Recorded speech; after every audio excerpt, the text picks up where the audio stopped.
Spiritual ஜோதிடம் TV நேயர்களுக்கு அடியேன் உங்கள் சிவயோகி சிவசக்திமான் சுவாமிகள் வணக்கத்தை தெரிவித்துக் கொள்கிறேன். இந்த பதிவில் நம்ம இப்போது ஆகஸ்ட் மாத ராசி பலன் தான் பார்க்க போகிறோம். அந்த வகையில் 12 ராசிக்குள்ளான ஆகஸ்ட் மாத ராசி பலன்களை பார்க்க போகிறோம். அப்போ ஆகஸ்ட் மாதத்தில் உள்ள கிரகநிலை என்னன்றது பொதுவாக நம்ம தெரிஞ்சுக்கணும். அந்த வகையில் பார்க்கும்போது ரிஷப ராசியில் குருவும் செவ்வாயும் இருக்கிறாங்க.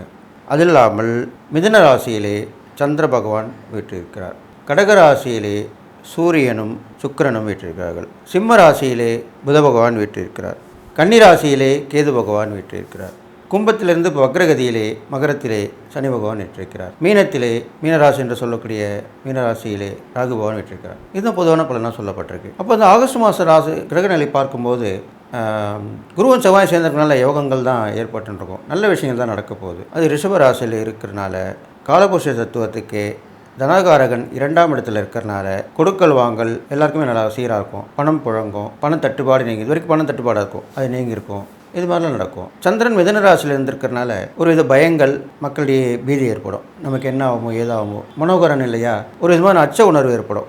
மற்றவங்களுக்கு எதனா பிரச்சனை பார்த்துருப்பாங்க, இவங்களுக்கு அது மாதிரி வந்துடுமோ அப்படின்னு பயப்படுவாங்க. ஒரு பாதுகாப்பு நம்மளுக்கு கிடைக்குமா கிடைக்காதா அப்படின்ற ஒரு சூழ்நிலையில் தான் இப்போது இந்த மாதத்தில் கிரகநிலையில் இருப்பாங்க. அப்போ அதற்கு அந்த பக்தி பெருகுச்சுன்னா அந்த பயம் போயிடும். அதனால் ஆன்மீக ஈடுபாட்டை வளர்த்துட்டாக்கா அந்த பயம் போய்விடும். இல்லாமல் சூரியனும் புதனும் கடகராசியிலே வீற்றிருக்கிறார்கள். அது ஒரு யோகத்தை கொடுக்குது. புதன் ஆதித்ய யோகம். அப்போ அந்த 4ஆம் இடம்ன்ற போது பொதுவாகவே வீடு விஷயம், அரசாங்கம் வீடு விஷயம்லாம் கட்டி கொடுப்பாங்க, செலவு கொடுப்பாங்க, வீடெல்லாம் அவங்களுக்கு வீட்டை அமைச்சு கொடுப்பாங்க. அது இல்லாமல் பூமி லாபம் கிடைக்கும், நண்பர்கள் ஒத்து போவாங்க. அது இல்லாமல் தாயார் வழி உறவுகள் எல்லாமே மேம்படும், அவர்கள் மூலிமா உதவிகள் கிடைக்கும். நட்பு வட்டாரங்கள் எல்லாமே நல்லா விரிவடையும். மக்களிடையே ஒரு நட்பு பாராட்டி எல்லோரும் ஒற்றுமையாக இருக்கப்படுவார்கள். அதுதான் இந்த ஆகஸ்ட் மாதத்தில் நடக்குது. மக்கள் எல்லோரும் ஒன்று சேர்ந்து ஒருங்கிணைத்து போராடக்கூடிய அமைப்பு கூட வரத்துக்கு வாய்ப்பு இருக்குது. அரசாங்கம் நல்லது செஞ்சால் ஒன்றும் சொல்ல மாட்டாங்க. அது அரசாங்கம் எதுவும் சலுகை கொடுக்கல, மக்களுக்கு தேவையானதை செய்யலைனாக்கா அதுக்குண்டான போராட்டங்களை கடைபிடிப்பாங்க. மக்கள் மட்டும் இல்லை, அரசாங்கத்துறையில் பணிபுரியவங்களும் அந்த போராட்ட நிலைக்கு இப்போ வந்துடுவாங்க. எங்களுக்கு அது வேணும் இது வேணும் அப்படின்னு சொல்லிட்டு அந்த போராட்டத்தில் ஈடுபடுவாங்க. போராடினாலும் அது வெற்றி பெற முடியும். அப்போ தானே கூப்பிட்டு பேசுவாங்க. ஒரு மீட்டிங் மாதிரி நடக்கும். அதில் ஆலோசனை பண்ணுவாங்க, இது கொடுக்கலாமான்னுவாங்க, இல்லை நிறைய கேட்டால் கொஞ்சமாக கொடுப்பாங்க. இது மாதிரிலாம் நடக்க போகுது. அப்படிப்பட்ட காலகட்டமாக தான் இது இருக்க போகுது. அப்போ பொதுவாக இந்த மாதத்தில் பார்த்திங்கன்னா எல்லாமே போராடி வெற்றி பெறக்கூடிய அமைப்பாக தான் இந்த மாதம் இருக்க போகுது. இது பொதுவான பலனாக சொல்லப்பட்டிருக்கு. இது இல்லாமல் கன்னியில் இருக்கிற கேதுவும் கும்பத்துலேருந்து மகரத்துக்கு வந்திருக்காரு சனி. இவரும் மீனராசியிலே இருக்கிற ராகும். இவர்களெலாம் சேர்ந்து என்ன பண்ண போகிறான்னு கேட்டிங்கனாக்கா, ஒருவருக்கொருவர் விட்டு கொடுத்து போகணும் அப்படின்ற இதை கொடுக்க போகிறாங்க. எப்படின்னாக்கா, அடிக்கடி இப்போது விமர்சனங்கள் ஒருத்தரை பற்றி அதிகமாக பேசின்னு இருக்காங்க. அதெல்லாமே கொஞ்சம் அதுக்கு தலையிட்டு அது என்ன பண்ணுவாங்க, அதில் யார் தலையிடுவாங்க, நல்ல விஷயம் நல்ல குணம் உள்ளவங்க தான். அப்போ நல்ல குணவங்க எதில் ஆன்மீகத்தில் தான் இருக்காங்க. ஆன்மீக பெரியவர்கள்லாம் பேட்டி கொடுப்பாங்க, இந்த மாதிரி ஒற்றுமையாக இருங்க, சண்டை போடாதீங்க அப்படிலாம் சொல்லுவாங்க. அப்போ கேட்கலாம், அது கேட்டு நடந்தால் நல்லது. நல்லது யார் சொன்னாலுமே கேட்டு நடக்கிறது தான் புத்திசாலித்தனம், அது நன்மையும் கூட. அப்போது இவ்வளோ ஆகஸ்ட் மாத கிரகநிலை பார்க்கும்போது எல்லாவற்றிலையும் போராடி வெற்றி பெறக்கூடிய அமைப்பாக தான் இருக்குது. எதுவாக இருந்தாலும் ஏன் எதற்கு எப்படி என்ற கேள்வி கேட்க வேண்டும். அதற்குண்டான காலகட்டமாக தான் இப்போ இருந்துருக்கு.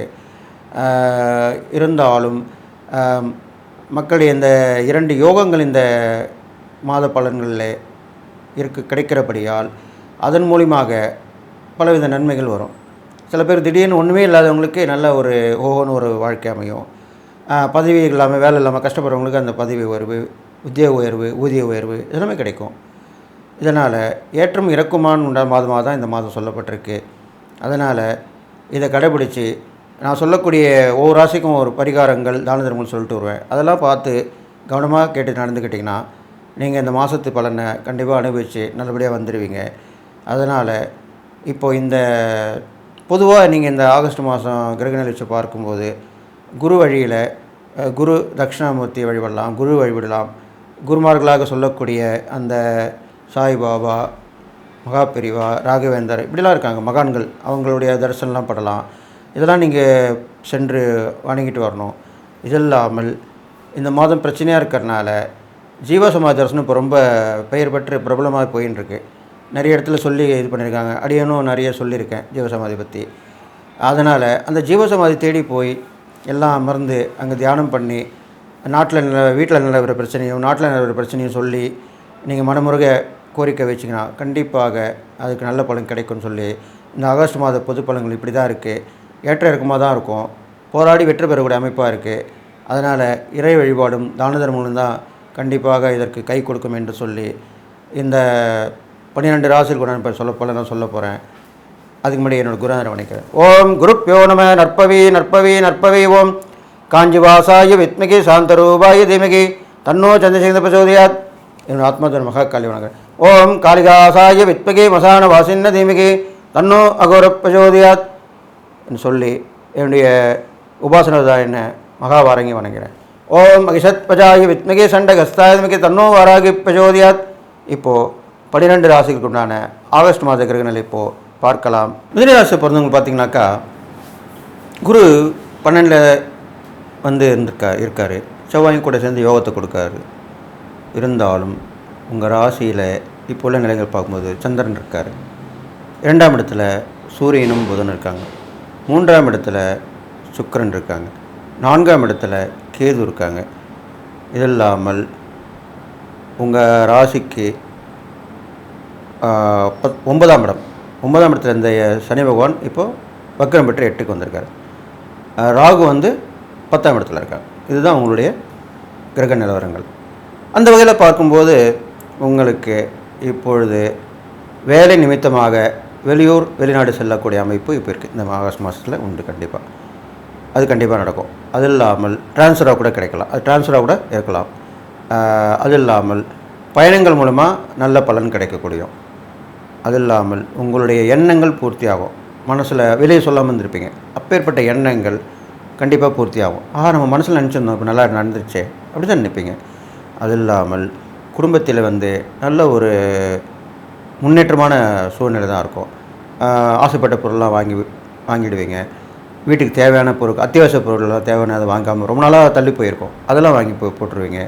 அது இல்லாமல் வீடு மாற்ற சிந்தனையும் உருவாகும். உங்களுக்கு வீடை மாற்றினா நல்லாயிருக்கும். வாடகை வீட்டில் இருக்கவங்களுக்கு தான் சொல்கிறேன். வீடு மாற்றினா நல்லா இருக்குமே அப்படின்னு சொல்லி வேறு வீடு கொஞ்சம் வசதி வாய்ப்புகள் உள்ள வீட்டாக பார்த்து போவீங்க.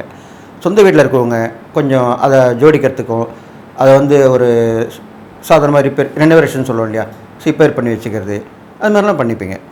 அதனால் எந்த விஷயமா இருந்தாலும் அந்த வீடு விஷயங்கள் மாற்றங்கள் கண்டிப்பாக உண்டு. இது மாதிரி பண்ணிட்டு வருவீங்க. அது இல்லாமல் ஏற்கனவே நீங்கள் செஞ்சுட்டு வந்த தொழிலில் தான் நீங்கள் இருக்கணும். வியாபாரம் வந்தாலும் அதில் மாற்றம் கூடாது.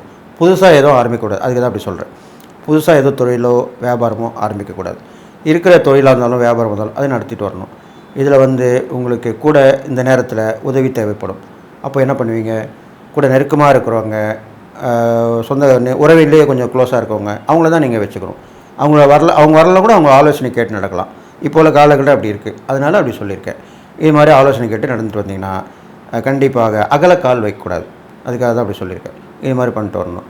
இது இல்லாமல் மிதுனராசிக்காரங்களுக்கு பார்த்தீங்கன்னா உத்தியோகத்தில் ஒரு சில மறைமுக தொந்தரவு இருக்கும். எப்படின்னு கேட்டிங்கன்னா, உங்கள்கிட்ட கூட உங்கள்கிட்ட பண்ணிக்கிட்டே இருப்பாங்க. சக்குன்னு உங்களை பற்றி சொல்லுவாங்க. உங்களை முன்னேற்றத்தை பாதிப்பாங்க. உங்கள்கிட்ட நல்லபடியாக இருப்பாங்க. ஆனால் மேலிடத்தில் போய் அவர் வேலை சரியில்லை, பேசிகிட்டே இருக்கார், அவருக்கு எந்த திறமையும் இல்லை, இப்படி தான் சொல்லுவாங்க. ஆனால் உங்கள்கிட்ட நல்லபடியாக பேசுவாங்க. அது மாதிரி ஒரு சூழ்நிலை இப்போ இருக்குது. அதனால் அதை நீங்கள் தெரிஞ்சு நடந்துக்கணும். அப்போது நீங்கள் அப்பப்போ மேலர்களையும் தொடர்பு வச்சுக்கணும். கீழே ஒர்க் பண்ணுறவங்கன்னு தொடர்பு வச்சுக்கணும். நல்லது கெட்டது பார்த்துக்கிட்டே இருக்கணும். டப்புன்னு உங்களுக்கே தெரிஞ்சிச்சுன்னா அப்போ நீங்கள் அதை அது மாதிரிலாம் கிடையாது அப்படின்னு சொல்லி நிவர்த்தி பண்ணி அந்த பிரச்சனையை சமாளிச்சுக்கணும். இது மாதிரிலாம் பண்ணலாம். அது இல்லாமல் அடிக்கடி பயணங்கள் ஏற்பட்டுன்னு சொல்லியிருந்தில்லையா, அந்த பயணங்கள் போகும்போதெல்லாம் பொருட்கள் செக் பண்ணி நீங்கள் கொண்டு வரணும். இதெல்லாம் பண்ணிட்டு வரணும். அது இல்லாமல் உங்களுக்கு மாமன் மைத்துனர் வகை இருக்கு இல்லையா, அந்த மாமன் உறவில் ஒரு பெரிய ஒரு நிகழ்ச்சியோ இல்லை அவரால் மூலயமா ஒரு உதவியோ இல்லை அவரை முன்ன வச்சு செய்யக்கூடிய ஒரு விஷயங்களோ கண்டிப்பாக நடக்க போகுது உங்களுக்கு. அது இந்த மாத காலகட்டத்தில் நடக்கும். அதை நீங்கள் புரிஞ்சு நடந்து பண்ணிக்கலாம். இல்லை அவர் மாமா அவங்க பகையாக இருக்குது. பொதும்பாலும் இப்போல்லாம் பார்த்திங்கன்னா உறவில் நிறைய பகை பிரச்சனையாக இருக்குது. நான் பேச மாட்டேன், பார்க்க மாட்டேன், அப்படி தான் சொல்கிறாங்க. அப்படிலாம் கிடையாது. என்றைக்கு இருந்தாலும் நம்ம உறவு நட்பு விட்டு போகாது. நட்பு விட்டு போனாலும் உறவு கண்டிப்பாக விட்டு போகாது. அப்போது நீங்கள் அதை பகைமை மறந்து குற்றம் பார்க்கில் சுற்றமில்லை அப்படி தான் சொல்லியிருக்காங்க. அதனால் அது மறந்துடலாம். மறப்போம் மன்னிப்போம். அதுதான் நம்மளுடைய தமிழர் பண்பாடுன்னு சொல்லப்பட்டிருக்கு. அப்போது அந்த பகைமை மறந்து நீங்கள் உறவு மூலிமா தொடர்பு வச்சுக்கிட்டிங்கன்னா கண்டிப்பாக உங்களுக்கு உதவி கிடைக்கும். இது இல்லாமல் நீங்கள் செய்யக்கூடிய இறை பரிகாரங்கள் பார்க்கும்போது மிதுனராசிக்காரங்க பார்த்தீங்கன்னாக்கா அந்த பெருமாள் கோயில் இருக்கும். பெருமாள் கோயிலில் ஆதிசேஷன் இருப்பார். அந்த 5 தலை நாகம்னு சொல்லுவாங்க. அதில் படுத்திருப்பார்.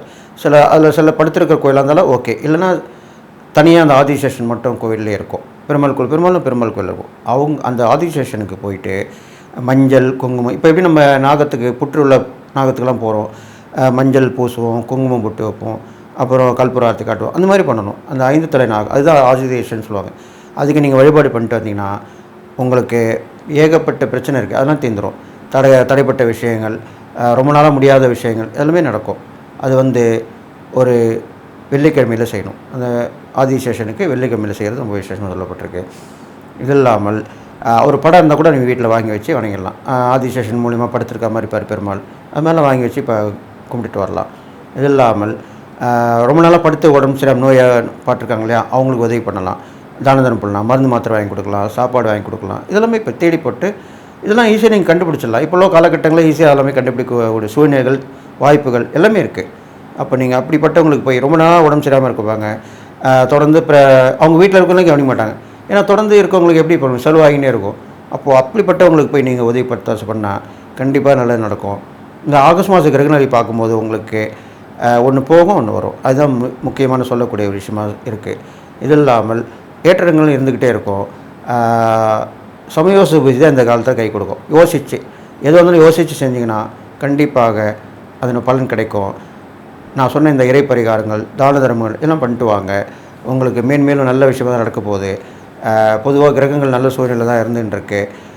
உங்களுடைய ராசியாதிபதி புதன் நல்ல யோகமாக இருக்கிறனால எல்லாத்துலேயும் விட்டு கொடுத்து போகிறது நல்லது. அவருடைய அருள் கண்டிப்பாக கிடைச்சி நீங்கள் எல்லா நலம் பெற்று வாழுன்னு சொல்லி வாழ்த்தி விடைபெறுகிறேன். நன்றி, வணக்கம்.